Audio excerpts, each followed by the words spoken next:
Hi hello കൂട്ടുകാരെ, എല്ലാ കൂട്ടുകാർക്കും പത്രമാറ്റ് സീരിയലിൻ്റെ നാളത്തെ പ്രൊമോ റിവ്യൂയിലോട്ട് സ്വാഗതം. പത്രമാറ്റ് സീരിയലിനെ ഇഷ്ടപ്പെടുന്ന കൂട്ടുകാർ പ്രൊമോ റിവ്യൂന്ന് ലൈക്ക് അടിച്ചും സബ്സ്ക്രൈബും ചെയ്ത് സപ്പോർട്ട് ചെയ്തിട്ട് കാണണേ കൂട്ടുകാരെ. അങ്ങനെ നമ്മുടെ നന്ദു ആണെങ്കിൽ ആദർശനോടും നയനയോടും പറയാണ്, എന്തായാലും സാധാരണ ബിസിനസ്സുകാർ തമ്മിലുള്ള മത്സരത്തിനൊന്നും അല്ല ഇവർ വന്നിരിക്കുന്നത്. ഇവിടെ ലോഞ്ച് ചെയ്തപ്പോൾ തന്നെ നവ്യേച്ചിനെ മോഡലാക്കി. ഇപ്പോഴാ അബി എന്ന കാട്ടുകള്ളനെ പുതിയ ബ്രാഞ്ചിലേക്ക് സെലക്ട് ചെയ്തിരിക്കുക.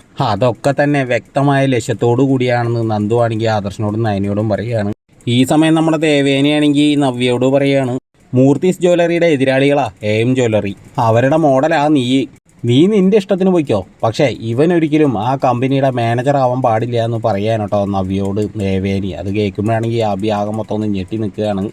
ഈ സമയം നമ്മുടെ നാഗേന്ദ്രനാണെങ്കിൽ മകളോട് പറയാണ്, രണ്ടും കൽപ്പിച്ച മോളെ ഈ അച്ഛൻ ഇനി പോണത്, ഇനി തോറ്റു പിന്മാറുന്ന പ്രശ്നമില്ല. മോളുടെ വിവാഹത്തിന് മുന്നേ ഞാൻ ആഗ്രഹിച്ച പോലെ എല്ലാം നടക്കുമെന്ന് പറയാനോട്ടോ നാഗേന്ദ്രൻ മകളോട്. അപ്പോൾ എല്ലാവർക്കും ഈ ഒരു പ്രൊമോ റിവ്യൂ ഇഷ്ടമായിട്ടുണ്ടെങ്കിൽ ഒന്ന് ലൈക്ക് അടിച്ചും സബ്സ്ക്രൈബും ചെയ്ത് സപ്പോർട്ട് ചെയ്തിട്ട് പോണേ.